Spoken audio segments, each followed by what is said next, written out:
దైవజనమా, చదవబడిన ధ్యాన భాగం గమనించిన ఎడల సంఖ్యాకాండము 16వ అధ్యాయము దాదాపు మనందరికీ బాగా తెలిసినటువంటిది.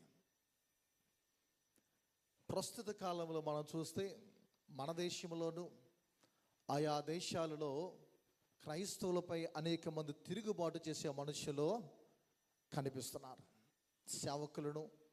సేవకురాండ్రుపై తిరుగుబాటు చేయడము, వారిని ఇబ్బంది పెట్టడము, ఇలాంటి పరిస్థితులు, అలాగే క్రైస్తవులపై తిరుగుబాటు చేసి వారిని హింసించడం అనేది జరుగుతూ ఉన్నటువంటి పరిస్థితులు మనకి కనిపిస్తున్నాయి. ఈ దినము దేవుడు నాకు ఇచ్చిన దైవ తలంపును బట్టి ఓ ప్రాముఖ్యమైన ఉద్దేశాన్ని మీ ఎదుట ఉంచాలని ఆశపడుచున్నాను. వాక్యాన్ని జాగ్రత్తగా వినవలసిందిగా కూడా మిమ్మల్ని అభ్యర్థిస్తూ ఉన్నాను. ఒక నిజమైన సేవకుడు, దేవునిచే ఏర్పాటు చేయబడిన నిజమైనటువంటి దైవజనుడు, దేవుని ఎంపికలో ఏర్పాటులో ఉన్నవారు ఎవరైనా సరే వారిపై తిరుగుబాటు చేస్తే, వారిపై తిరుగుబాటు చేసేవారుగా ఉంటే ఆ సేవకుడు, ఆ దైవజనుడు లేదా ఆ ప్రభు యొక్క ఏర్పాటులో ప్రణాళికలో ఉన్న వ్యక్తి ఎవరైనా సరే తిరుగుబాటు చేసే వారి కొరకు తప్పకుండా విజ్ఞాపన చేస్తారు. ఏం చేస్తారు? తిరుగుబాటు చేసిన వారి కొరకు విజ్ఞాపన చేస్తారు. యేసుస్వామి సిలువపై వేలాడుచు, తండ్రి వీరేమి చేయుచున్నారో వీరు ఎరుగురు గనుక వీరిని క్షమించము అని చక్కగా ఆయన ప్రార్థించినట్లు మనకు కనిపిస్తూ ఉంది. వారి కొరకు విజ్ఞాపన చేయడము లేఖనాల్లో మనకు కనిపిస్తుంది. సంఖ్యాకాండము 12వ అధ్యాయములో సొంత అక్క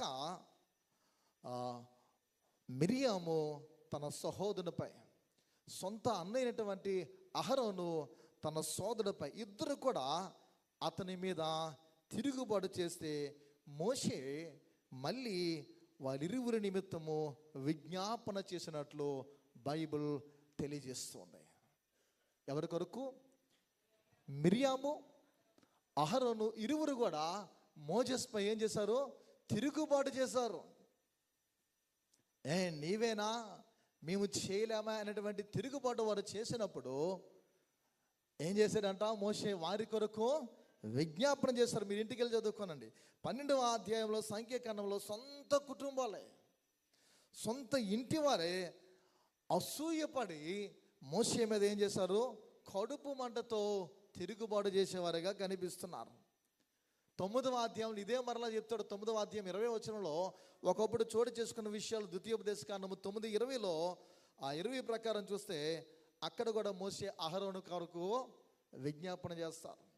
వారందరూ ఒక దూడను చేసుకోవడం బంగారముతో, అహరోను కొరకు, ఆ జనుల కొరకు, ఇశ్రాయేలు జనాంగము కొరకు, సర్వసమాజము కొరకు మోషే విజ్ఞాపన చేసినట్లు కనిపిస్తుంది. కానీ ఈ దినం మనం చదువుకున్న 16వ అధ్యాయంలో చూస్తే సంఖ్యాకాండం ప్రకారంగా అహరోను కొరకు వేడుకొనిన విధానము పరిశుద్ధ గ్రంథం మనకి కనిపిస్తుంది.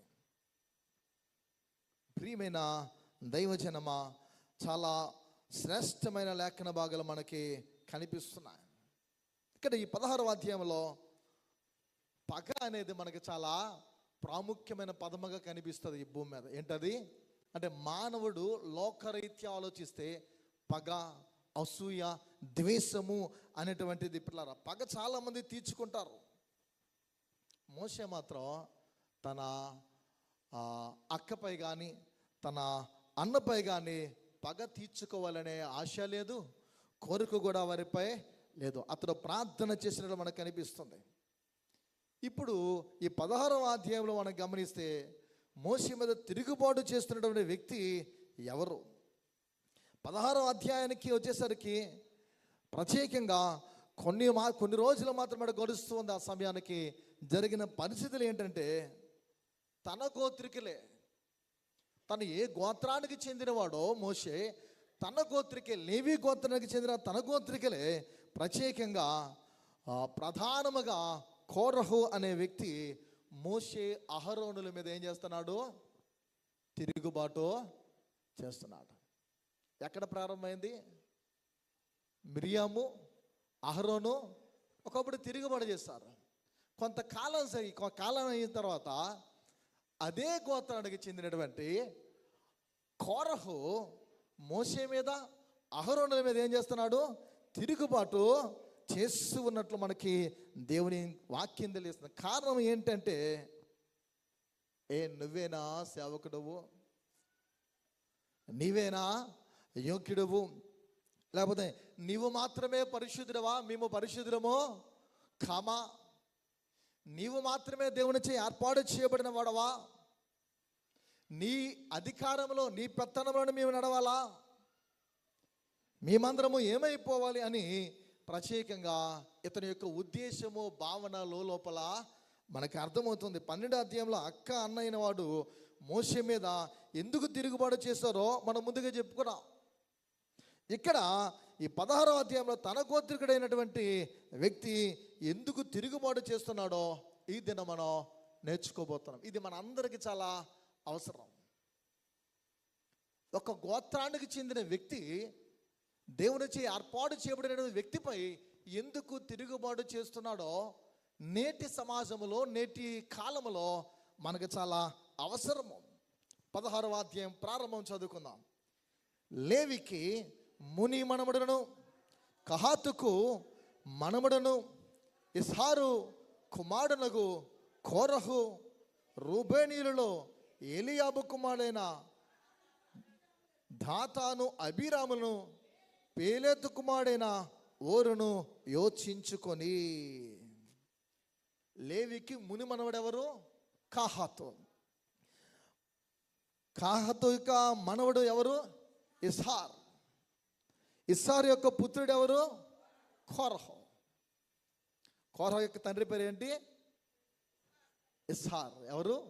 ఇస్హార్ కుమారుడు కోరహు. మనకి నిర్గమకాండము 6వ అధ్యాయము 18వ వచనం, 21వ వచనం, 24వ వచనం మీరు ఇంటికి వెళ్ళి చదివితే కోరహు మోషేకి ఏమవుతాడో మనకు అక్కడ తేట తెల్లగా రాయబడుతుంది. కోరహు అనే వ్యక్తి మోషేకు వరుసకు ఏమవుతాడంటే తన కజిన్. మోషేకి ఏమవుతాడు? తన పెద్దనాన్న లేదా చిన్నాన్న గారి యొక్క కుమారుడు. ఎవరు? కోరహు. మోషేకి అలా వరుసకు వదిలిపిల్ల తన సొంత ఇంటి వారే ఇప్పుడు మోజెస్ మీద లేదా మోషే మీద రెబిలినిగా కనిపిస్తుంది. అంటే తిరుగుబాటుదారుడిగా కనిపిస్తున్నటువంటి విషయం మనకు కనిపిస్తుంది. మోషే మీద ముందుగా తన ఓన్ బ్రదర్, తన ఓన్ సిస్టర్ ఏం చేశారు? తిరుగుబాటు చేశారు. ఇప్పుడు తన కజిన్ బ్రదర్ ఏం చేస్తున్నాడు? తిరుగుబాటు చేస్తున్నాడు.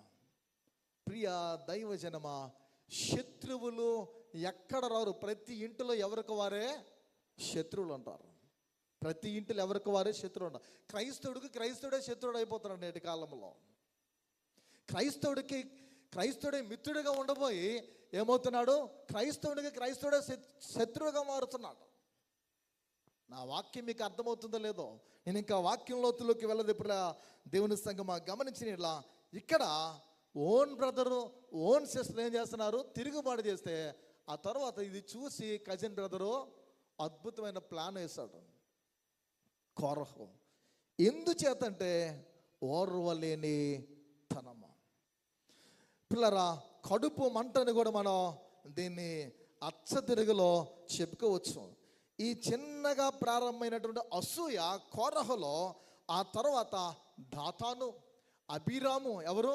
ఆ తర్వాత దాతాను, అబీరాము పిల్లరా వారితో కూడా వచ్చారు. దాదాపు 250 మంది సభికులు, పెద్దలు 16వ అధ్యాయంలో రాయబడుతుంది పిల్లరా, తిరుగుబాటుదారులుగా తయారయ్యారు. ఎవరితో ప్రారంభమైంది? కోరహుతో ప్రారంభమైంది. ఒక్కరితో ప్రారంభమైంది. దాతాను, అబీరాము ఈ కుటుంబాలు కాక 250 మంది పెద్దలు, సభికులు, ప్రధానులు, ఆ తర్వాత కుటుంబాలందరూ పిల్లరా మరణించినట్లు పరిశుద్ధ గ్రంథములో పిల్లరా వాస్తవాలు ఈ 16వ అధ్యాయంలో 32 నుండి మనకి కనిపిస్తుంది. ముందుగానే వారు ఏమైపోతారో, మోషే నేను నిజమైన సేవకునైతే, దేవునిచే ఏర్పాటు చేయబడిన అయితే ఇలా జరిగి తీరుతుందని మోషే ముందుగానే చెప్పడం మనకు కనిపిస్తుంది. 250 మంది పిల్లరా కుటుంబాలందరూ కూడా మరణించారు. సభికులు ప్రధానులతో సైతము 14,700 మంది కూడా ఆ సమయంలో మరణించడం కూడా కనిపిస్తూ ఉంటుంది. ఇంకా మనం చెప్పుకుంటే ఒకనిలో రేగిన అసూయ ద్వారా, ఒకనిలో రేగిన ఆ ఉద్రేకము ద్వారా, ఒకనిలో వచ్చినటువంటి ఆ కడుపు మంట ద్వారా చివరకు 14,953 మందికి పైబడి చనిపోయారు. ఎందుకు? ఏంటి కారణం? ప్రియా దేవుని సంగమా, ఒకనిలో పుట్టిన ఆ దుర్బుద్ధి ఏ రోజైనా, ఏనాడైనా ఏ సేవకునిపై కానీ, ఏ దైవజనునిపై కానీ తిరుగుబాటు చేసేవానిగా నీవేమైనా ఉంటే ఈ యొక్క ప్రసంగం విని నీ యొక్క ఆలోచన ద్వారా నువ్వు మార్చుకోవడం మంచిది. ఎందుచేతనంటే పిల్లరా, ఒకరిలో పుట్టిన ఆ దుర్బుద్ధి అది అనేకుల్లోనికి ప్రవేశించి వారందరూ కూడా మరణానికి పాత్రులైనట్లు కనిపిస్తుంది. అనేకులు పిల్లరా నాశనం అయిపోయారు. ఒక క్యాన్సర్ రోగము పిల్లరా, ఒక క్యాన్సర్ గడ్డ లేదా కణిత ఏమవుతుందంటే ఆ కణిత అలాగా వ్యాప్తి చెంది శరీరంతటిని, దేహమంతటిని నాశనం చేసి చివరికి ప్రాణమే పోతుంది పిల్లరా. కుష్ఠు రోగములో కూడా చిన్నపాటి మచ్చ వచ్చి ఆ మచ్చ వలన ఏమవుతుంది? కుష్ఠు రోగము, కుష్ఠ వ్యాధి దేహమంతా వ్యాప్తి చెందుతుంది.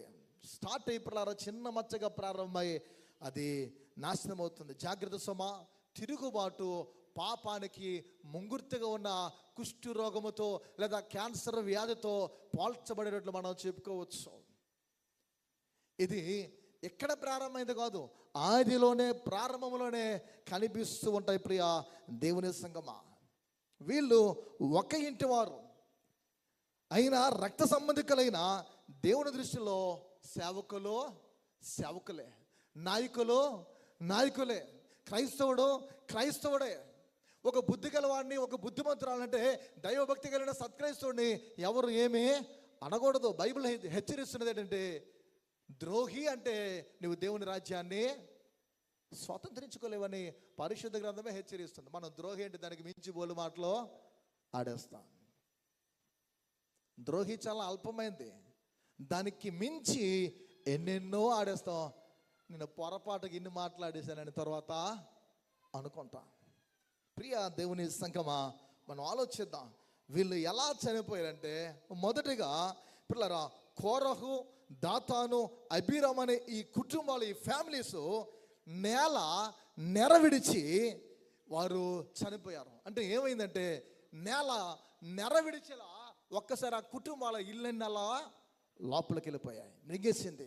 అదే 32లో భూమి తన నోరు తెరచి వారిని, వారి కుటుంబాలను, కోరహ సంబంధాలందరినీ, వారి సమస్త సంపాద్యమును మృంగివేసెను.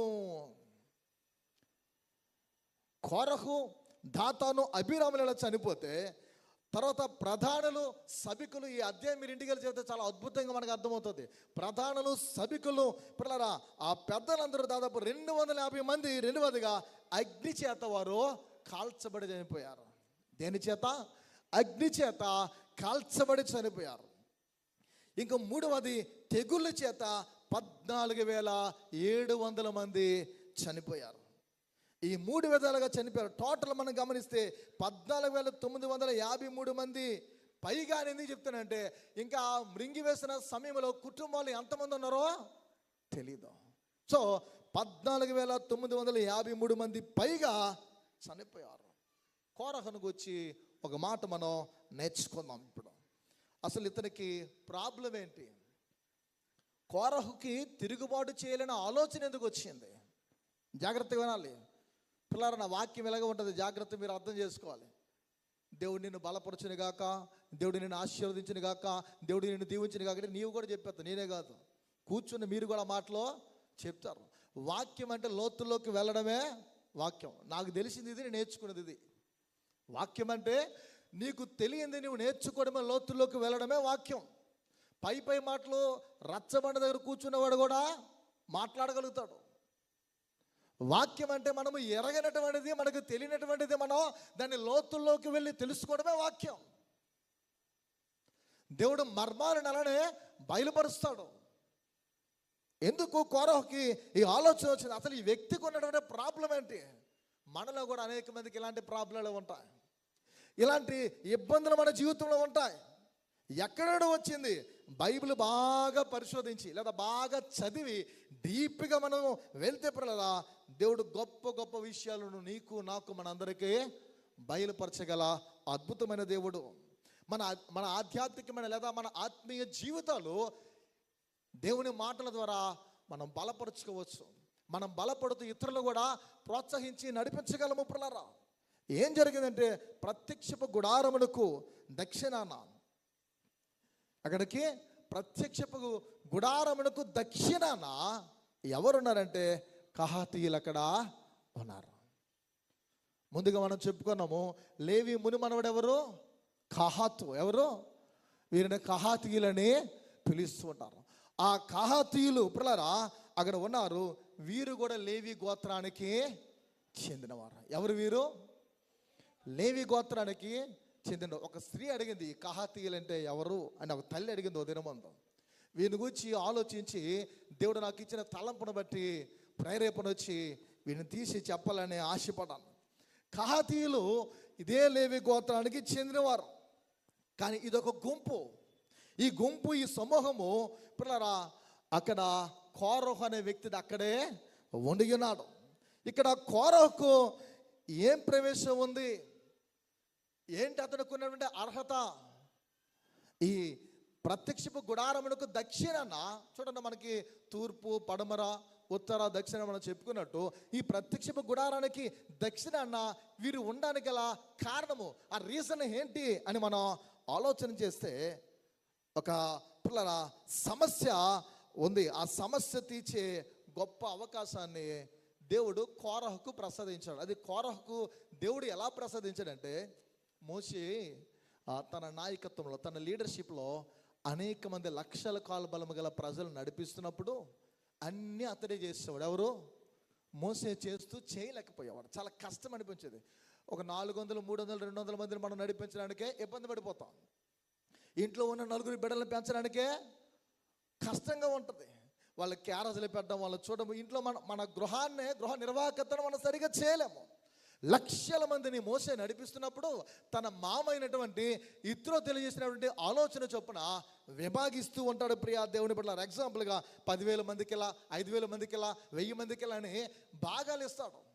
ఇలా నీవు నాయకులను నియమిస్తే ఏర్పాటు చేస్తే నీకంతా బడ్డెన్ అనేది, శ్రమ అనేది ఉండదని తెలియజేస్తాడు. అలా దేవుని యొక్క ప్రణాళికను బట్టి మోషేకు దేవుడు అలా తెలియచేయడము. మోషే ఏం చేస్తున్నాడంటే నియమించడం అధిపతులుగా. ప్రత్యక్షపు గుడారమునకు దక్షిణాన ఈ కహాతీయులు ఉన్నారు. కోరహు కూడా అక్కడే ఆ చేరువన ఉన్నాడు. కోరహుకు దేవుడు ఇచ్చినటువంటి మోషే ద్వారా ఏర్పాటు చేసిన పని ఏంటంటే, అక్కడికి వస్తూ పోతున్నటువంటి సమస్యతో ఉన్నవారు వారి సమస్యలను ఎవరికి చెప్పుకునేవారు? కోరహుకి చెప్పేవారు. సమస్యలను తెలియజేసేవారు. ఆ సమస్యలను తీర్చేవాడు. ఆ అవకాశం అతనికి కలిగింది. సలహాలు ఇచ్చేవాడు, హితోపదేశాలు ఇచ్చేవాడు. కోరహు దేవుని యొక్క కృపను బట్టి అద్భుతంగా తన యొక్క పరిస్థితి కొనసాగిస్తున్న సమయంలో ఈ కహాతీయుడు చేరువనే రూబేనీయులు ఉన్నారు. ఎవరు? రూబేనీయులు ఉన్నారు. రూబేన్ ఎవరు? టక్కని చెప్పాలి. రూబేన్ ఎవరు? యాకోబు యొక్క పెద్ద కుమారుడు. వాస్తవానికి ఈ ధన్యత ఎవరికి రావాలి? రూబేనీయులకే రావాలి. ఈ యోగ్యత ఎవరికి రావాలి? జ్యేష్ఠులకే రావాలి. జ్యేష్ఠుడిగా రూబేనుకే రావాలి. పిల్లరా, దక్షిణ లేవి గోత్రులైనటువంటి కహాతీయులు వాళ్ళు ఈ అద్భుతమైనటువంటి పనిని చేస్తూ ఉన్నప్పుడు జ్యేష్ఠులుగా, పెద్దవాళ్ళుగా అన్ని విషయాల్లో ముందున్నటువంటి వారికి ఉన్నటువంటి ఈ గోత్రము రూబేనీయులు ఏం చేయాలి? మేము కదా పెద్దవాళ్ళము, జ్యేష్ఠులు మేము కదా అని అంటే, పిల్లరా మాకు ఈ అవకాశం లేదని అసంతృప్తితో, అన్సాటిస్ఫాక్షన్తో వీరు బాధపడుతూ ఉన్నారు రూబేనీయులు. అప్పటికి కోరహులో ఒక స్వభావం అప్పటికే వచ్చేసింది. రూబేనీయులు కూడా ఏం చేస్తున్నారు?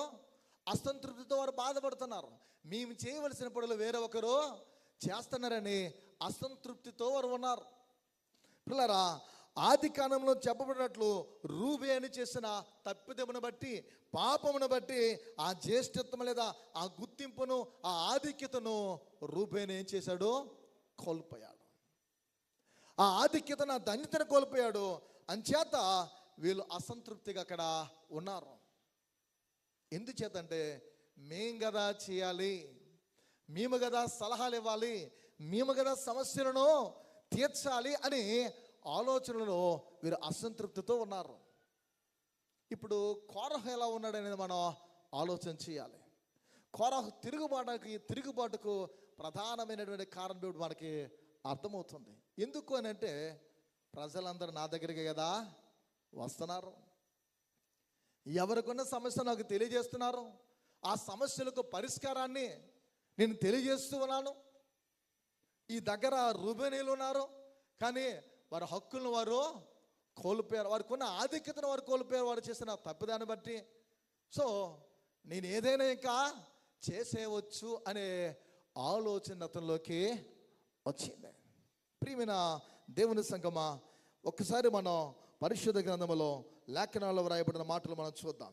16వ అధ్యాయము 21వ వచనం చూద్దాం. 21వ వచనం. అప్పుడు యెహోవా, మీరు ఈ సమాజం నుండి అవతలికి వెళ్ళుడి, క్షణములో నేను వారిని కాల్చివేదనని మోషే అహరోనులతో చెప్పగా వారు సాగిలపడి, సమస్త శరీరాత్మలకు దేవుడవైన దేవా, చాలమ్మా, లేవీలు ఉన్నారు, కోరహు ఉన్నాడు, ఇశ్రాయేలు ప్రజలు ఉన్నారు. పిల్లరా, ఆ సంబంధమును లేదా ఆ బాంధవ్యాన్ని పాడు చేసుకోవడము కోరహుకు ఇష్టం లేదు. ఇష్టం లేనప్పుడు ఆ కోరహు యొక్క ఆలోచన ఏంటంటే, మోషే కాదు, అహరోను కాదు. ఎవరు కాదు? మోషే కాదు, అహరోను కాదు. యాజకత్వం వీళ్ళు చేయకూడదు, యాజకత్వాన్ని నేను చేయాలనే ఆలోచన కోరహుకు వచ్చింది. ఒకే తండ్రి పిల్లలకు వెళ్ళకూడదు. కోరహు వాళ్ళ కజిన్ బ్రదరు. ఇక్కడ అహరోను, మోషే ఒకే తండ్రికి సంబంధించిన పిల్లలు. ఒకే తండ్రి పిల్లలకి ఇది అతని ఆలోచన, ఒకే తండ్రి పిల్లలకి యాజకత్వము లేదా ఈ పరిచర్య వెళ్ళకూడదు. అలాగని నేను దక్షిణాన ఉన్నాను, ప్రత్యక్ష గుడారానికి నాకు దగ్గరగా రూబేను ఉన్నారు, వాళ్ళు తమ జన్మ హక్కునే కోల్పోయారు. వాళ్ళు గోత్రకర్త చేసినటువంటి, అంటే వారి గోత్రానికి కర్త పితరుడైనటువంటి రూబేను చేసిన తప్పిదాన్ని బట్టి, వారు ఆ పాపమును బట్టి వారి యొక్క ధన్యతను కోల్పోయారు. సో ప్రజలతో కలిసిపోయింది మేము, ప్రజలతో అన్ని విషయాల్లో మమేకమైపోయింది నేనే.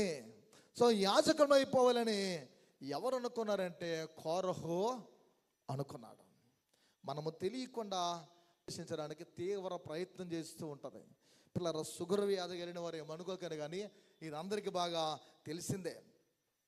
గమనించని ఇలా సెల్యులైజర్స్ అనేటువంటి ఈ బ్యాక్టీరియా మనిషి శరీరంలోకి ప్రత్యేకంగా ప్రవేశించడానికి ప్రయత్నిస్తుంది. ముఖ్యంగా మానవుని జీవితంలో డయాబెటిక్స్ అనేటువంటి వ్యాధి ఎవరికైతే ఉందో వారు తమ పాదాలను, కాళ్ళను చాలా జాగ్రత్తగా చూసుకోవాలి. వైద్యులు కూడా తెలియజేస్తూ ఉంటారు. పిల్లరా, కాళ్ళను చాలా జాగ్రత్తగా చూసుకోవాలి, కాపాడుకోకపోతే చాలా భయంకరమైన పరిస్థితి ఎదురవుతూ ఉంటుంది ప్రియా దైవజనమ. ఎందుకంటే పురుగులు పడతాయి, అవి మన కండ్లకు కనిపించవు. పురుగులు పడతాయి పిల్లలు ఈ బ్యాక్టీరియా వలన. సాతాను లేదా దుష్టుని యొక్క ఆలోచనలు, వాని కుతంత్రాలు దాదాపు నిదానంగా ఈ బ్యాక్టీరియా వలె మనిషిలోకి తన ఆత్మీయ జీవితంలో నాశనం చేయడానికి ప్రవేశిస్తుంది. దుష్టుడు ఎవరిని ఎక్కడ వంచాలో, ఎవరిని ఎలా తన వైపు త్రిప్పుకోవాలో ప్రయత్నం చేస్తూ ఉంటాడు. ఇప్పుడు చొరబడుతూ ఉంటాడు. చాలామంది జీవితాల్లో ఇదే జరుగుతుంది. దేవుని పిలుపు, దేవుని యొక్క అంగీకారం లేకుండా భూమి మీద అనేక మంది తమకు నచ్చినట్లు వారు చేసుకుపోతూ ఉన్నారు. దేవుని పిలుపుతో పని లేదు, దేవుని అంగీకార భావనతో పనే లేదన్నట్లు నచ్చినట్లు చేసుకుపోతున్నారు. ఎవరు ప్రత్యేకంగా పేరు పెట్టి మనం చెప్పవలసిన లేదు, కానీ రీసెంట్గా మనందరికీ బాగా తెలుసు. ఒక యవ్వనుడు, ఒక దైవజనుడు తన యొక్క మాటల్లో ఆంధ్రకేశ్వర కీర్తనకు వచ్చి ఉచ్చరించకూడని విధముగానే ఉచ్చరించాడు. అంటే మనిషి నాకే అన్నీ వచ్చు, నాకే అన్నీ తెలుసు అనే ఆ భ్రమలో తమ జీవితాలను కొనసాగిస్తూ ఉన్నాడు. పిల్లరా, నేనెందుకు కాకూడదు అని అనేకులు ఈ లోకములో ప్రతి ఒక్కరికి అనిపిస్తూ ఉంటుంది. ఏ విషయంలో అయినా, ఏ రంగంలో అయినా సరే, నేనెందుకు అలా ఉండకూడదు, నేనెందుకు అలా కాకూడదని అనిపిస్తూ ఉంటుంది. There is a danger. అన్ని విషయాల్లో మనిషి అలా ఉండలేడు. చాలా భయంకరమైనటువంటి పరిస్థితులు ఎదురవుతాయి. చాలా జాగ్రత్తగా మనం ఉండాలి. గమనించిన 14వ అధ్యాయం యెషయా గ్రంథంలో ఏముందో మనకు తెలుసు. యెహెజ్కేలు గ్రంథము 28వ అధ్యాయంలో ఏముందో మనకు తెలుసు. లూసిఫర్ అనేటువంటి ఒక వ్యక్తిని గురించి మనకు రాయబడుతూ ఉంది. ఇతడు ఎవరో మనకు బాగా తెలుసు. లూసిఫర్ అంటే పిల్లరా బాగా మనకు అర్థమైపోతూ ఉంటుంది. సింహాసనం మీద కూర్చోవాలనేటువంటి అహము. సింహాసనం కూర్చి తనలో అనుకున్నాడు. ఇక్కడ కూడా మనుషులు అలానే అనుకుంటూ ఉన్నారు. ఎలా? నేనెందుకు స్టేజ్ ఎక్కకూడదు, నేనెందుకు మైక్ తీసుకోకూడదు, నేనెందుకు పాటలు పాడకూడదు, నేనెందుకు వాక్యం చెప్పకూడదు, ఏంది ఆ పాస్టర్ గారు చెప్పాలి, నేను చెప్పకూడదా, నేనెందుకు నాయకుడు అయిపోకూడదు. ప్రియా దైవజనమ గమనించిన నేటి కాలంలో ఇవే ఇలాంటి పరిస్థితులు కనిపిస్తూ ఉంటున్నాయి. నేటి దినముల్లో సంఘాలు అతిగా ఎక్కువగా చీలిక పాడైపోవడానికి గల కారణాలు ఏంటంటే మనిషిలో తనకు తానే పిల్లరా హెచ్చించుకోవడం.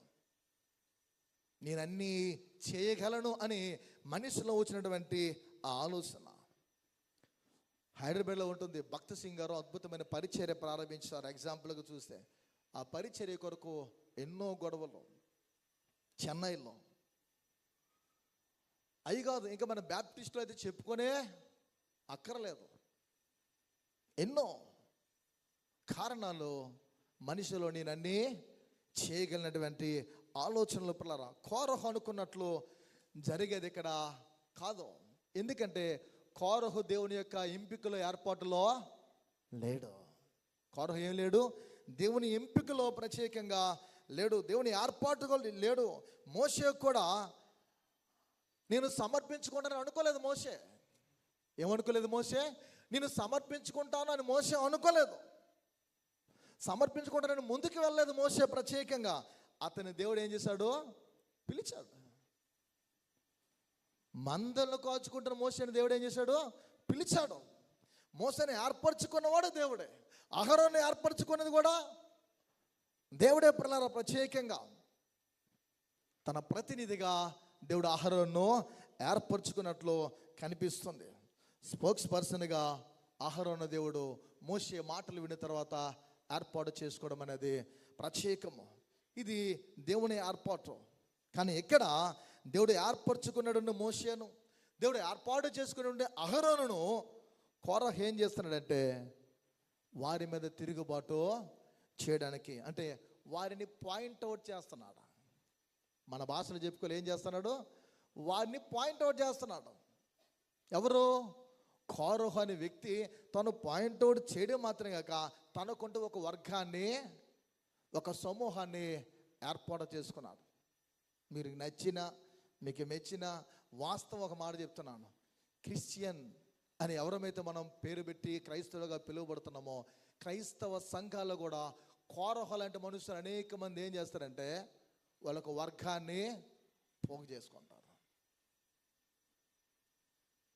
దేవుని మందిరంలో యూనిటీగా ఐక్యత కలిగి ప్రభువును గణపరచడానికి అని, సేవించడానికి అని, ఆరాధించడానికి, ఆ మందిరాలను మనం వర్ధిల్లడానికి ఏం చేయాలి? మనపరిచే వారిగా ముందుకు వెళ్ళాలి ప్రియా దేవుని సంఘమా. కానీ ఇక్కడ ఈ వ్యక్తి అలా లేడు. కోరహును దేవుడు ఏర్పాటు చేసుకోలేదు. అందుకతడు అలా ఆలోచించుటకు చేటుకు వీలు కూడా లేదు. ఎలా ఆలోచించడానికంటే వారిపై తిరుగుబాటు చేయడానికి ఆలోచన రావడం అతనికి తప్పు. అందుకు ఏం జరిగింది ఆలోచన చేస్తే మనం చదువుకున్న ఆ మాటల్లో పిల్లరా మోషే విజ్ఞాపన చేస్తున్నాడు. 22వ వచనంలో వారు సాగిలపడి, ఎవరు? మోసే అహరోనులు సాగిలపడి, సమస్త శరీరాత్మలకు దేవుడైన దేవా, ఈ ఒక్కడు పాపము చేసినందుకు, ఎవరు? ఈ ఒక్కడు పాపము చేసినందుకు ఈ సమస్త సమాజము మీద నీవు కోపపడుదువా అనే ప్రశ్న.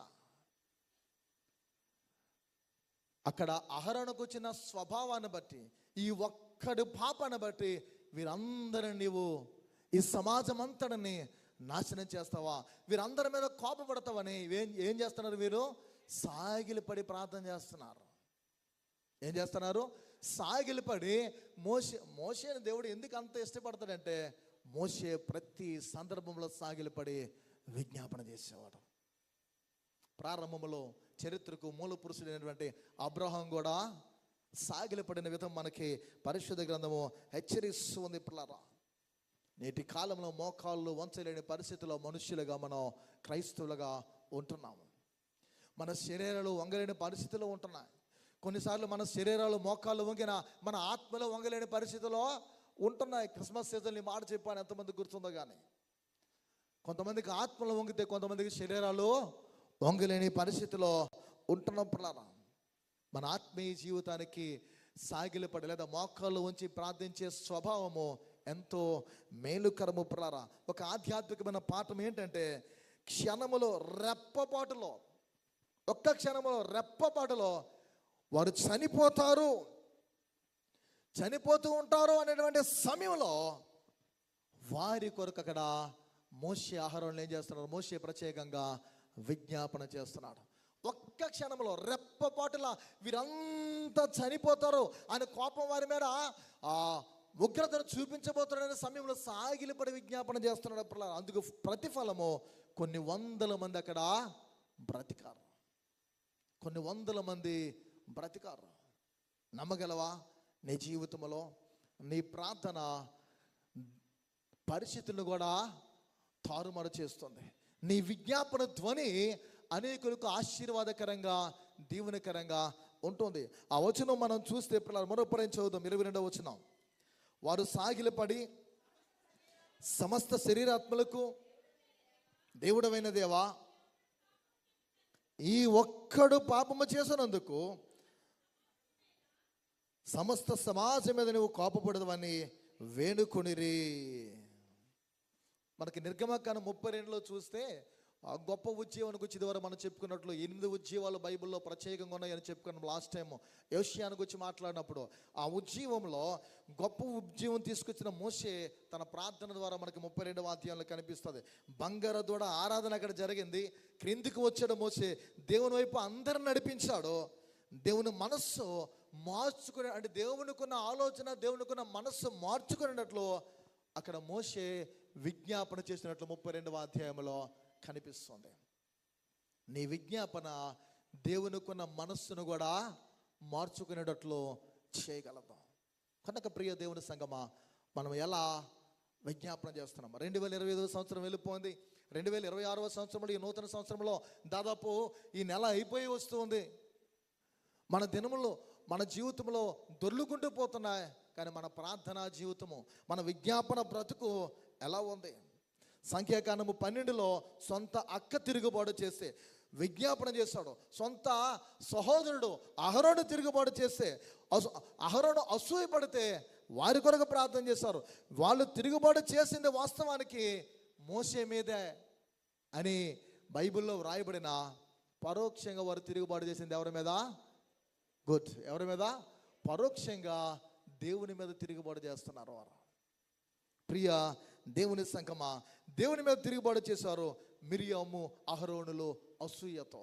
జరిగిన ఫలితాలు మనకు తెలుసు. తర్వాత మిరియాముకు ఎలాంటి కుష్టి వచ్చిందో, తర్వాత తన కొరకు ఎలా విజ్ఞాపన చేశాడో, తర్వాత ఆమె పాలెం వెలుపట ఎలా ఉన్నదో మనకి లేఖనాల్లో కనిపిస్తుంది. విశ్వమంతటిలో మొదటి పాపము అసూయ.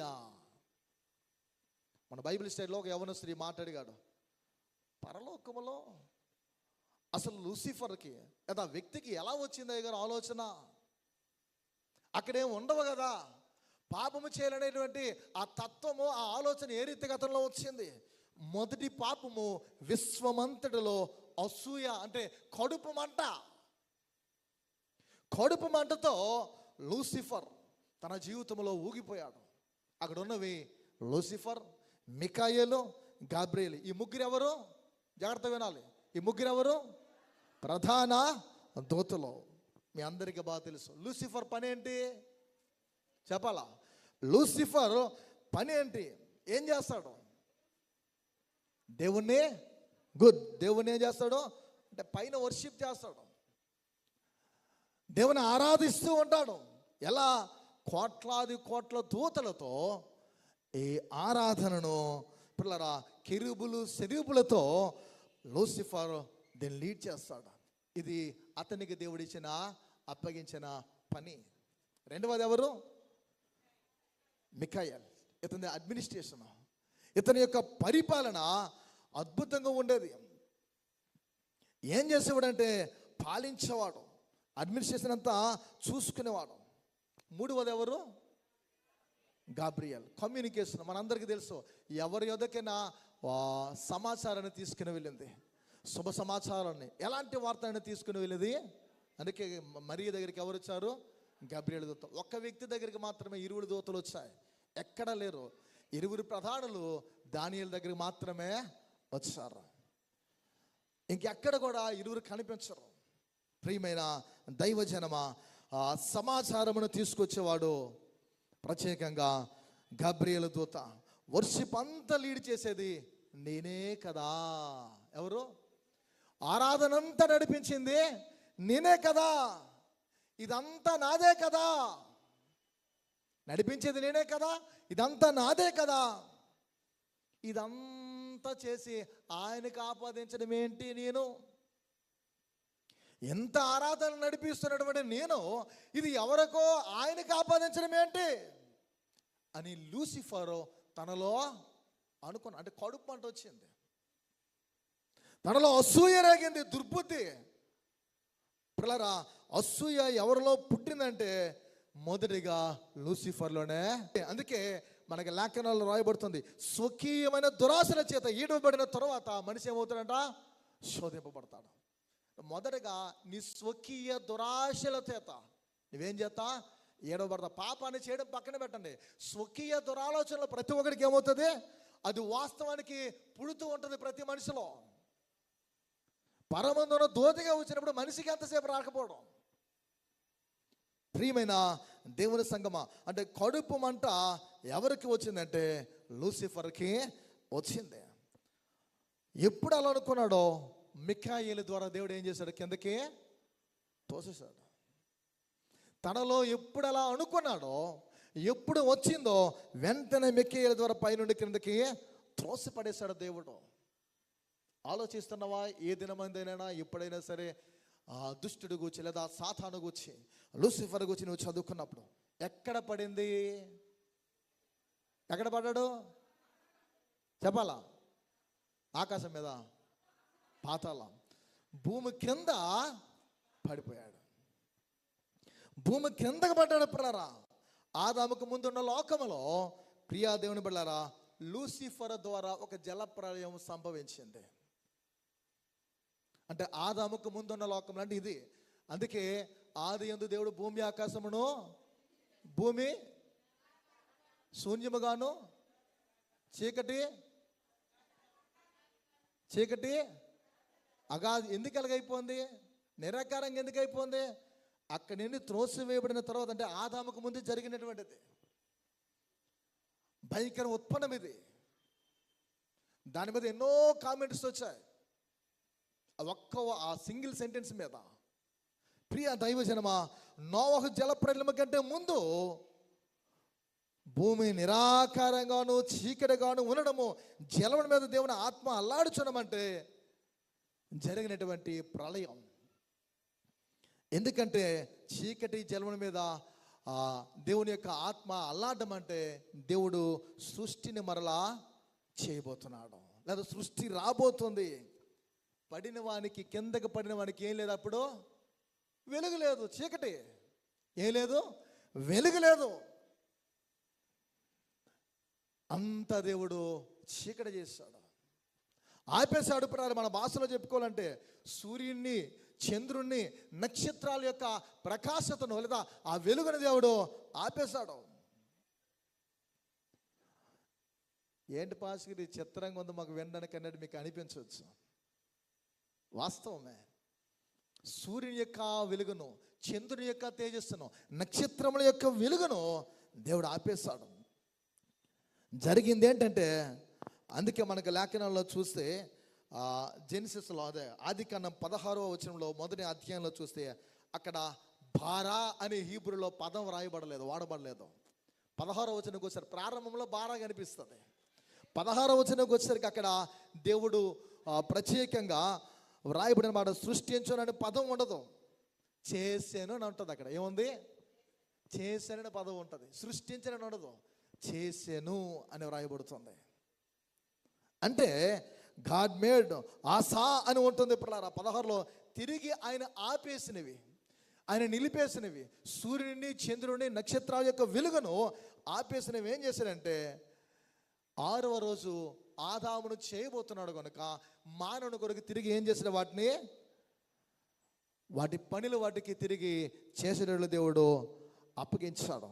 అందుకే ఆదాము కోసం దేవుడు సూర్య, చంద్ర, నక్షత్రాలను తిరిగి వాటి వెలుగును ప్రకాశింపజేసినట్లు తిరిగి ఆయన ఆన్ చేస్తున్నాడు. అందుకే ముందే సృష్టించాడు, తర్వాత ఏం చేశాడు? మధ్యలో ఆపేశాడు. కారణం చీకటి జీవి లోకములో కింద ఉన్నాడు. మనకి చీకటే కనుక మనుష్యుని ఎప్పుడైతే తన పోలికన దేవుడు చేసుకున్నాడో వాటి పనులు మరలా అవి నిర్వర్తించినట్లు దేవుడు ఆ బాధ్యతను అప్పగించాడు. అందుకే క్రమముగా వాటి పనులు అవి. అందుకే దావీదు అంటాడు కదా, ఆకాశములు దేవును మహిమను వివరించున్నవి, ఆకాశములు అంతరిక్షం అనే చేతి పనిని పగటికి పగలు బోధ, ఇవన్నీ వాటి క్రమము చొప్పున చేయగలుగుతూ ఉన్నాయి. కానీ మనిషి మాత్రమే దేవుని యొక్క ఆజ్ఞను ఉల్లంఘిస్తున్నాడు. పిల్లరా, మనం ఆలోచన చేద్దాం. ఎప్పుడైతే అతనిలో ఈ స్వభావం, ఈ ఆలోచన వచ్చిందో వెంటనే దేవుడు మొత్తం నాశనం చేసేటట్లు కనిపిస్తుంది. తిరిగి ఆదాముని దేవుడు చేసినప్పుడు వ్రాయబడిన మాట ఏంటంటే కలుగు చేసిన, ఒకసారి ఆ మాట చదువుదాం. 16వ వచనం ఆదికాండం. దేవుడు ఆ 2 గొప్ప జ్యోతులను, అనగా పగటిని ఏలుటకు పెద్ద జ్యోతిని, రాత్రిని ఏలుటకు చిన్న జ్యోతిని. ప్రారంభంలో ఏముంది? ఆయన సృజించారని మాట రాయబడింది. దగ్గరికి వచ్చేసరికి చేశాను, ఆసా అని అంటూ ఉంటారు పిల్లల హీబ్రూలో. ఆయన ఆగినటువంటి దాన్ని తిరిగి ఏం చేశాడు? పనిని చేసేటట్లయినా ముందుకు కొనసాగించిన. మనము ఎవరి మీద తిరుగుబాటు చేస్తున్నాము అంటే పిల్లరా, మనం ఆలోచన చేయాలి. నీవెవరి మీద తిరుగుబాటు చేస్తున్నావు అంటే, నీవెవరిపైనా సరే తిరుగుబాటు చేసే వాణిగా ఉండగలుగుతున్నావంటే అది నీలో అసూయ, కడుపు మంట చేత సాతాను యొక్క ప్రయోగముగా నీవు వాడబడుతున్నావని గుర్తించుకోవాలి. నువ్వు దేవుని స్వాధీనములు అక్కడ లేవు. ఎవరి మీద తిరుగుబాటు చేయడానికి ప్రయత్నిస్తున్నావంటే సాతాను యొక్క గుప్పిల్లోకి నీవు వెళ్ళిపోయావని గమనించాలి. ఎందుకంటే సాతాను వాడే ప్రయోగం ఇది. ఈ కడుపు మంట అసూయ తిరుగుబాటులోనికి దారి తీస్తుంది. ఆ తిరుగుబాటు చేసింది క్రింది ఉంది, అక్కడ పాతాళములో క్రింది ఉంది కనుక ఏదైనా తోటలోనికి ప్రవేశించింది. ఇది దేవుని యొక్క లేఖనాల్లో వ్రాయబడిన మర్మం. పాతాళంలో పడద్రోయబడిన వ్యక్తి ఏం చేశాడు? క్రింది ఉన్నటువంటి వ్యక్తి ఏదైనా వనంలోకి ప్రవేశించాడు. అవ్వని ఏం చేశాడంటే మార్చేశాడు. ఇది నిజమా అని ఏం చేశాడు? ఇప్పుడు హవ్వ, ఆదాము ఇద్దరు ఎవరి మీద తిరుగుబాటు చేశారు? మరలా మనం ఎక్కడ ప్రారంభించాం? మిరియాము అహరోనుతో ప్రారంభమై ప్రత్యేకంగా కోరహు ఆ ఒక్కని తిరుగుబాటు వల్ల 14,953 మంది పైగా చనిపోయారు. ఇది ఎక్కడ ప్రారంభమైందంటే పైన దేవదూతల మధ్య ప్రధానంలో ఉన్నటువంటి వ్యక్తి లూసిఫర్తో ఆరంభమై తిరిగి క్రిందకి నెట్టివేయబడి, త్రోసివేయబడి, పాతాళ లోకము నుండి ఏదైనా తోటలోకి ప్రవేశించి అవ్వను నిషేధింపడినటువంటి ఆ ఫ్రూట్ని, ఆ పండును తినవద్దని దేవుడు ఏదైతే చెప్పాడో ఆ ఫలాన్ని వారికి ఆశ చూపించి ప్రత్యేకంగా వారు దేవుని మీద తిరుగుబాటు చేసినట్లు చేశాడు. రెబిలియన్ చాలా డేంజర్. తిరుగుబాటుతనం అనేది చాలా భయంకరమైనది. పిల్ల 3వ తిరుగుబాటు బాబేలు గోపురం దగ్గర ఉంటుంది. మీరు బైబిల్ చదివితే మనందరికీ తెలిసిందే. బాబేలు గోపురం దగ్గర ఉంటుంది పిల్లరా, యూఫ్రటీస్ నది దగ్గరలో. అక్కడ చోటు చేసుకున్న పరిస్థితి తెలుసు. మీరు ఫలించి అభివృద్ధి చెంది భూమిని నిందించండి అని దేవుడు చెప్పాడు. వీరు చేసిన పరిస్థితులు మనకు తెలుసు. పెళ్లి చేసుకోవడము, పిల్లల కనడము, రక్షణ అనుభవం కలిగి ఉండము, లేకపోతే పరిశుద్ధాత్మను కలిగి ఉండడము, మారు మనసుకు తగిన ఫలమును కలిగి ఉండము, ఆత్మ ఫలాలు ఫలించాలనేది పిల్లల దేవుని యొక్క ఉద్దేశము, దేవుని యొక్క ప్రణాళిక. సువార్త, నాయకత్వం లేదా ఆరాధన, ఆత్మ సంబంధమైన కార్యాల్లో మనం ఫలించాలని బైబిల్ హెచ్చరిస్తుంది. ఫలించి అభివృద్ధి చెంది భూమిని నిందించండి. ఆదామవులు బాబేలు అంటే వారి సంతానము బాబేలు గోపురం దగ్గరకు వచ్చేసరికి మనం ఎక్కడే ఉండిపోదాం, మనం ఎక్కడికి వెళ్ళొద్దు, మనం అందరం ఎక్కడే ఉండిపోదాం. దేవుడు భాషలు తారుమారు చేశాడు. ఒకరి మాట ఒకరికి అర్థం కావట్లేదు పిల్లలు. అందరికీ ఒకే దగ్గర ఉండాలని తిరుగుబాటుతనం అనేది కనిపిస్తుంది. అందుకే చాలామంది కులపిచ్చి ఉంటుంది. నువ్వు మావాడు, మీరు మాదాయమ్మ అనే పిచ్చి ఉంటుంది. మనమందరము షేము, హాము, యాపేతు సంతానం.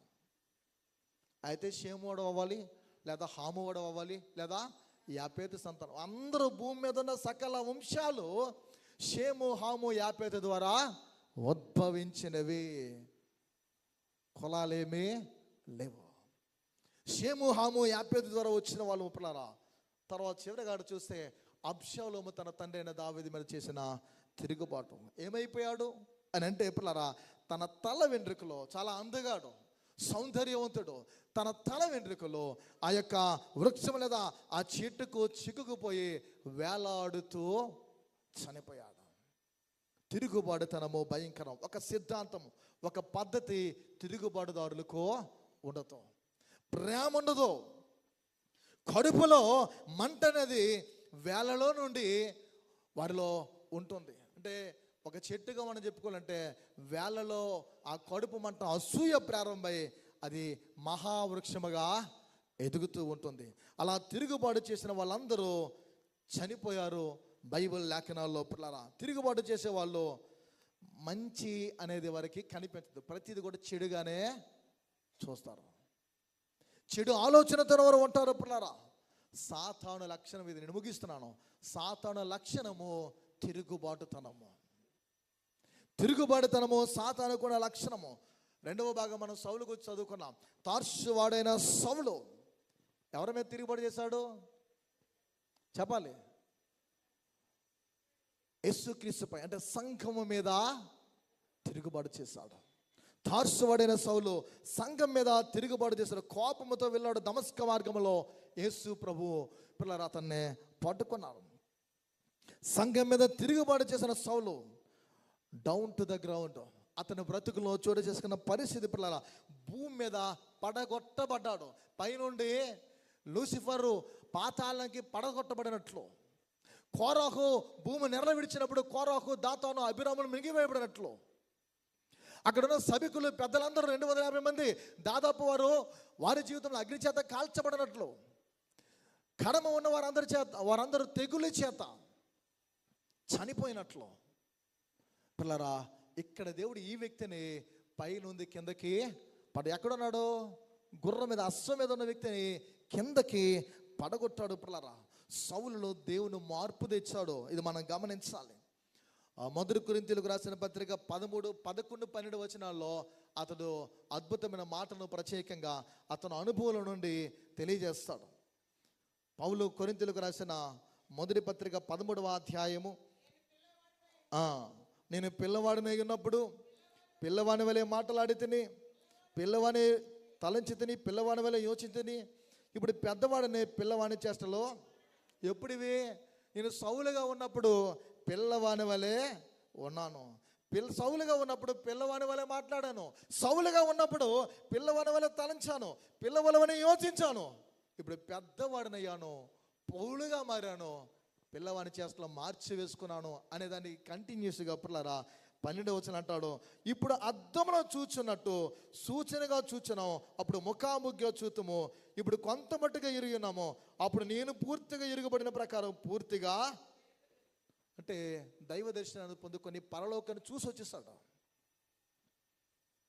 అందుకే అద్దము దగ్గర పోల్చి మాట్లాడుతుంది, సహజముగా దినమందు నేను చూస్తాను. అందుకే బ్రతుకుడు క్రీస్తే చావు అయితే, అందుకే అంటాడు పౌలు తన బ్రతుకులో ఆ ఉన్నతమైన స్థితిని పొందుకున్నాడు కనుక. ప్రియ దేవుని సంఘం, మనలో ఎవరైనా దేవుని మీద తిరుగుబాటు చేస్తున్న మేము వ్యక్తిగతంగా దేవుని అంటే ఆయన చేయొద్దని చెప్పేది, బోధించినది చేయకూడదని మనకు హెచ్చరించింది మనం చేసి తిరుగుబాటు చేస్తున్నామేమో. ప్రియ దేవుని బిడ్డలారా, గమనించాలి, దాన్ని మనం థింక్ చేసుకోవాలి. అది ఆలోచించడము చాలా అవసరం. అది మంచిది, ఆత్మీయ జీవితానికి మంచిది కాదు, అది బ్రతుకునకు మంచిది కాదు. కోరహు, దాతాను, అభిరాము పిల్లరా 100కి 100% వారు తప్పు చేశారు. 100కి 100% వారు తప్పు చేశారు. అంటే దేవుని సార్వభౌమత్వాన్ని వారు తప్పు పెట్టారు. అంటే వారి జీవితంలో వారు గుర్తించలేకపోయారు. మోషే దేవుని ఎన్నిక చేయబడిన వాడు, ఏర్పాటు చేయబడిన వాడని వారు గుర్తించలేకపోయారు. పిల్లరా, ఆయన అధికారాన్ని గుర్తించాలి. మొదటిగా మనం ఆయన అధికారం కింద మనం నడవాలి. ఆయన చెప్పినట్లు మనం ముందుకు సాగిపోవాలి. పిల్లరా, వీరు గుర్తించలేదు. అందుకే కోరహు అండ్ వారి టీం అంతా ఏమైపోయారంటే మోషేను ప్రశ్నిస్తున్నారు. 75వ కీర్తన రెస్పాన్స్ రీడింగ్గా ఉత్తర ప్రచుత్తర భాగంగా మనం చదువుకున్నాం. 6-7 చరణాల్లో మనందరి యొక్క కన్నులు తెరుగుబడినట్లు చక్కటి మాట కనిపిస్తుంది. పిల్లరా, 6-7 చరణాల్లో తూర్పు నుండి అయినను, పడమటి నుండి అయినను, అరణ్యం నుండి అయినను హెచ్చు కలుగదు. ఎక్కడ కలగదట? తూర్పు నుండి కానీ, పడమటి నుండి కానీ, అరణ్యం నుండి కానీ హెచ్చు కలగదు. తర్వాత దేవుడే తీర్పు తెచ్చేవాడు, ఆయన ఒకరిని తగ్గించను, ఒకరిని హెచ్చించను. మనమే అంతటి వాడు. ఒకరిని హెచ్చించేవాడు ఆయన, ఒకరిని తగ్గించేవాడు ఆయన. వాళ్ళే చేస్తున్నారు, ఆమె నడిపిస్తుంది, అతగాడే చేస్తున్నాడని మనము గింజుకుపోవడం సరి అయినదే కాదు. తిరుగుబాటుతనము బ్రతుకునకు మంచిది కాదు. ప్రియ దేవుని సంగమా, గమనించాలి. ఆయన సింహాసనం దిగితే, చివరగా ఆయన మీద కూర్చున్నాడు, ఆయన సింహాసనం దిగితే ప్రాబ్లం మనుష్యులకే. ఎవరికి ఇబ్బంది అంటే ఆయన సింహాసనం దిగితే ఆయన కోపానికి తాళజాలిన వాడు ఎవడో, ఆయన ఉగ్రతకి నిలవగలిగిన వాడు ఎవడో లేడో. 82వ కీర్తన ఇది జరుగుతుంది. తీర్పును గుచ్చి, లోక తీర్పుల గుచ్చి 82వ కీర్తన అంతా అవే కనిపిస్తుంది. పిల్లరా, తీర్పు జరుగుతుంది, జడ్జిమెంట్ జరుగుతుంది, దాని ఎదుటి ఎవడో నిలవలేడు. అందుకే ఆయన సింహాసనం దిగడు. ఆయన దిగితే మనుషులు బ్రతుకు శూన్యమైపోతుంది. పిల్లరా, ఆ 16వ అధ్యాయం సంఖ్యాకాన్ని మీరు ఇంటికి వెళ్ళి చదవండి. ఆ భాగమంతా జరిగిన పరిస్థితులు ఏంటంటే, ఇటువైపు చనిపోయిన వారు ఒక ప్రక్క ఉన్నప్పుడు, జీవులు ఉన్నప్పుడు మధ్యలో అహరోను నిలవబడతాడు. మధ్యలో ఎవరు? అహరోను నిలవబడతాడు. పిల్లరా, అది హెబ్రీయులకు రాసిన పత్రిక 7:25 ప్రకారంగా అది యేసుక్రీస్తు వారికి ముంగుర్తుగా, యేసుక్రీస్తు వారికి సాదృశ్యంగా పిల్లరా మనం చెప్పుకోవచ్చు. 16వ అధ్యాయంలో వ్రాయబడిన మాటలు మనం గమనించాలి. ఆ మాటల ప్రకారంగా అహరోను మధ్యలో నిలబడ్డము. 47వ వచనంలో మోషే చెప్పినట్లు అహరోనును వాడిని తీసుకొని సమాజ మధ్యన పరిగెత్తిపోయినప్పుడు తెగులు జనుల్లో మొదలుపెట్టి ఉండెను. కాగా అతడు ధూపం వేసి ఆ జనుల నిమిత్తము ప్రాయశ్చిత్తము చేస్తున్నాడు. అతడు చచ్చిన వారికి బ్రతికి ఉన్న వారికి మధ్యన నిలువబడగా తెగులు ఆగేను. చచ్చిన వారికి బ్రతికిన వారికి మధ్య అహరోను యాజకుడిగా ఉన్నాడు. ప్రధాన యాజకుడిగా ప్రభు అయిన యేసుక్రీస్తు వారు పైన ఏం చేస్తున్నాడు? ఆయన చనిపోయిన వారికి, సజీవులైన వారికి మధ్య విజ్ఞాపనకర్తగా ఆయన ఉండి ఉన్నాడు, ముంగుర్తుగా ఉన్నాడు. అందుకే రేకులు గుర్తుగా ఉంచండి. మీ తర్వాత రాబోయే తరాల వారు ఈ రేకులు ఎందుకు ఉన్నాయి, అక్కడ మీరు చదివితే మీకు అర్థమవుతుంది. రేకులు ఎందుకు ఉన్నాయి అంటే, ఒకప్పుడు ఇలాగా కోరహు, అభిరాము, దాతాను ఇలా తిరుగుబాటు చేశారు. దేవుడు భూమి నెరలు విడిచేవన్నీ మిరింగేటట్లు, తెగులు చేత హతమైనట్లు, అగ్ని చేత కాల్చబడినట్లు జరిగింది. ఇది పితరులు రాబోయే కాలంలో, భవిష్యత్తు కాలంలో రానయ్యున్న, పుట్టనయ్యున్న జనరేషన్స్కి ఇవి గుర్తుగా తెలియజేయాలని తెలియజేశాడు. యోర్దాన్ని దాటితే 12 రాళ్ళు ఎందుకు వచ్చమండు? దేవుడి కార్యాలు చేశాడు.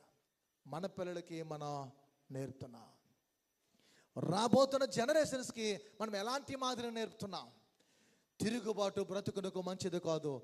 దేవునిపై తిరుగుబాటు చేసేవారుగా మనం ఉండక ఈ లోకములో విధేయులుగా మోసేవలి అని ఇల్లంతరం నమ్మకమైన వారుగా మనం ఉందాం. సాత్వికముతో దీన మనసుతో ప్రభు యేసు వలె జీవిద్దాం. మన శీలులు మనం ఎత్తుకుందాం, తగ్గించుకొని అన్ని విషయాల్లో హెచ్చింపబడదాం. రండి, తలలు ఉంచుకుందాం, దైవ సహాయం కొరకు ప్రార్థిద్దాం. దేవుడి మాటలు దీవించిన గాక.